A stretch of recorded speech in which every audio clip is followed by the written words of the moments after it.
Good evening, everyone. I am Greg Rizarian. I'm Suzanne Watley, and welcome to HEALTHline. Have you ever been bullied? Oh. That's such a scary question. And here's another question.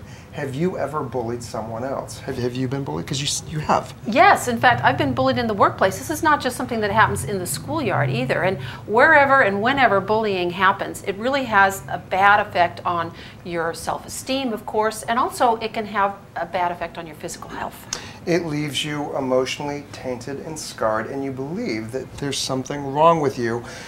We're going to actually spend some time talking about that in this next half hour, because bottom line is there's nothing wrong with any of us. So we're going to dive into the conversation of being bullied and bullying. And also witnessing bullying, yes, because that can have a detrimental effect as well. Two of our guests tonight work for the Glendale Unified School District, and they deal with this problem every day. Sally Miles is a teacher specialist, and she is in charge of helping train staff and also coach the students on what to look for and how to deal with bullying. And Dr. Scott Anderley is the coordinator of student services, and he's also involved with the Safe and Drug-Free Schools program. Welcome, both of you. Welcome, Sally. Sally, what exactly do you do? Well, as a teacher specialist, I work with the staff and the students to help make our schools even safer than they are now.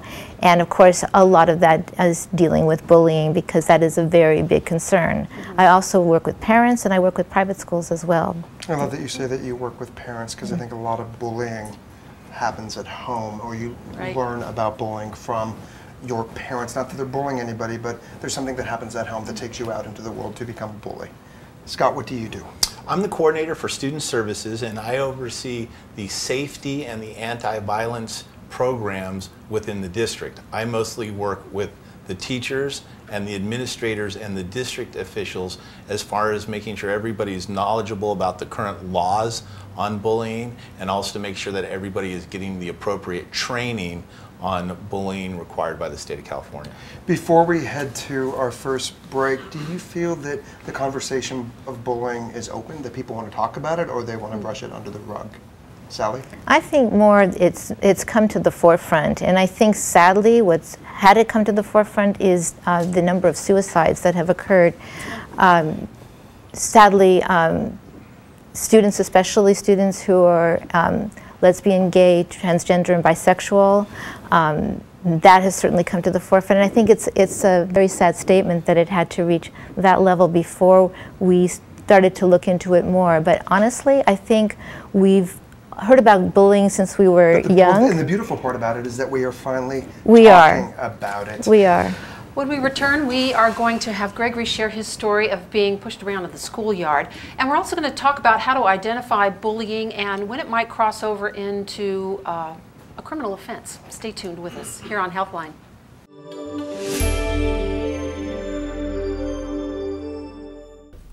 Hi, my name is Sally Miles, and I work for Glendale Unified School District, and I'm here to give you a health tip.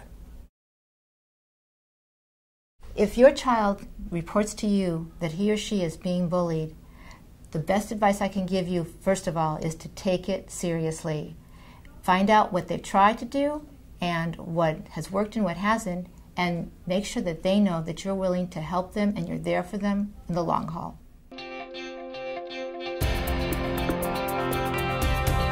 I am a swimmer. I am a dancer. I am a mother. I couldn't be me without the Spine Institute at Glendale Adventist. Their renowned specialists provide everything from physical therapy to advanced surgical techniques for your neck and back pain. Glendale Adventist Medical Center, helping you get back to life. When is time your enemy? When a stroke first occurs. It is critical to know the symptoms of stroke. Vision change, loss of balance, dizziness, weakness or paralysis, difficulty speaking or understanding speech. Your best chance for a full recovery requires immediate medical care. That's why Glendale Adventist has a state-of-the-art stroke center dedicated to the best and fastest treatment. Because with stroke, time loss is brain loss. Glendale Adventist Medical Center, healthcare at a higher level. Welcome back to HEALTHline. Tonight we're talking about bullying and how it can be damaging to you. And there's lots of places where bullying is Absolutely. occurring. You know, you think about a kid getting the sand kicked in his face at the beach, or, you know, bullied in the schoolyard.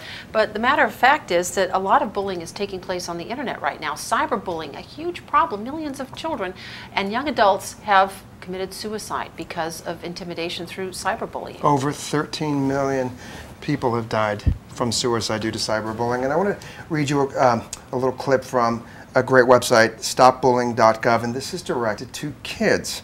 Think about what you were doing. If someone did the same thing to you, would you be hurt? Remember that making others feel bad is wrong. Know that everyone is different, but different does not mean better or worse. And try getting to know others who are not like you. You may find out you are more alike than you think. That's directed to kids. I believe it should be directed to all of us. Sally Miles with the Glendale Unified School District and Scott Anderley, talk about what is bullying. What does it look like?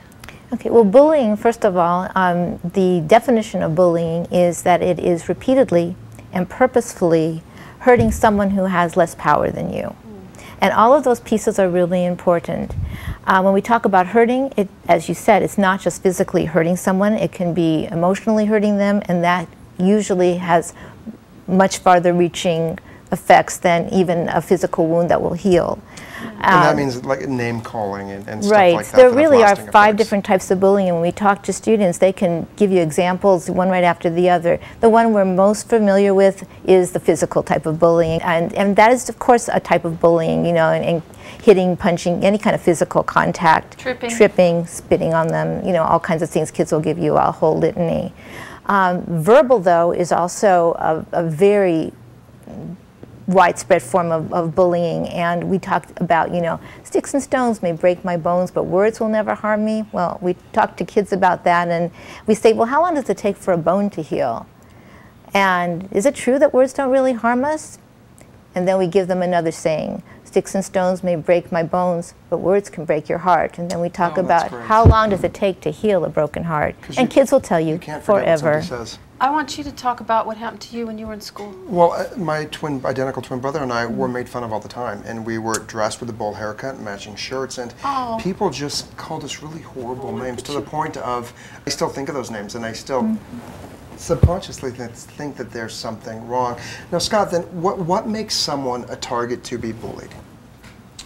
Well, it may be physical description, it may be a personal hygiene type of issues. It may be that they're a lot smarter than everybody else in the class. It may be that they're not as smart as everybody else in the class. I mean, there is quite a long list of target type of behaviors. Because my twin brother and I, when our parents went to Hawaii, instead of getting us really cool blue Hawaiian shirts, we were given pink Hawaiian shirts. And guys were calling us horrible, horrible names that made us think that we did something instead of just wear the great shirts that our parents gave us. It was horrible. I hated it. Do kids sometimes inadvertently do things to stand out? Well, and I think, you know, when you talk about differences as being one of the reasons that kids bully, if you think about it, we could list 40 or 50 differences just amongst the 4 of us. Absolutely. So everyone is different. So if a bully is looking for a reason to bully, they can cite any number of differences. But actually, not everyone gets bullied, right? Even though there are a lot of differences. Sure. So some of it has to do with that whole issue of someone that has less power than you do. And power doesn't mean physical power, because that's what bullying is. You're bullying someone who has less power. And the idea could be social power. It could be popularity power. In the workplace, it could be your positional power. So maybe some people don't get bullied because of the power or position that they occupy, not so much their differences. And what makes a bully? And what makes a bully is someone that enjoys doing that. It's hard for people to really wrap their heads around that. But what's wrong with them, though, that makes them enjoy that? They have a lack of empathy. They have a lack of impulse control, and they really like the power. They like the control. They usually have, you know, there was that myth that they have low self-esteem. They do not. They have average to high self-esteem. Well, I believe that inside they're screaming out, and there's a whole hidden story. Don't go away. More on bullying when we come back.